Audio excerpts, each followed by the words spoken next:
Fearless Fridays, your day to enter your weekend with intention. This week, I want to start out with a quote from Albert Einstein. He says, "Everything should be made as simple as possible, but not simpler." If you think about that quote and think about the essence of it, things should be made as simple as possible, but not simpler. How do you approach your life? How do you approach your spirituality? How do you approach your relationships? How do you approach food? How do you approach exercise? If you really get out of the media way of thinking, which is total bombardment all the time from all these different angles, if you stop and ask yourself, wait a minute, what type of exercise rings true for me? What type of food rings true for me? What type of relationships ring true for me? What type of activities ring true for me? And really getting rid of all the extra stuff, getting rid of all the things that are just clutter in your spiritual practice, in your food, in your exercise regiment or routine, or even in your way of thinking about any of these things. When you break it down into the most simplest form, what you have then is what's perfect for you. And when you have something that is just perfect for you, no less, no more, that is when it's perfect. So this weekend, I recommend that you really look at everything in your life and ask yourself, is all this extra stuff necessary?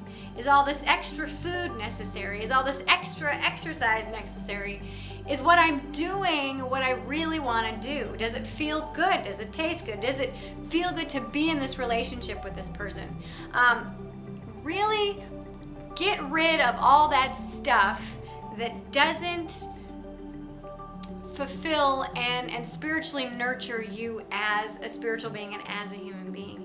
And when you look at all the extra stuff and realize that at one time it did serve a purpose, but now it's okay to release it so that you can focus on what you do have and do love and do want to keep in your place and space and in your spiritual practice and on the menu and at the gym. What that does is really open up all this extra expansive space so that you can fully be present in whatever it is that you're doing. Because if you have all this extra chaotic stuff going around, that's probably what you're going to be paying attention to, is all this extra random stuff. If you walk into a room and it's cluttered full of stuff, you may miss a beautiful vase of flowers. You may miss a little cat curled up on a cushion. If you walk into a room and notice the cat on the cushion and a vase of flowers, how simple is that? How much more relaxing is it when you see, oh, that and that, oh. Instead of walking into a room with all this clutter and all this chaos, our lives are like that room. Our lives are that cluttered room and cluttered space. If there's so much stuff, we really can't focus on those things that we really truly want to focus on. Living a truly focused and truly authentic life, free from clutter, is the quickest way to get fearlessly inspired. If you've liked this video, give it a thumbs up, subscribe, and share it with your friends. Thank you so much for watching. I'll see you next week. Bye-bye.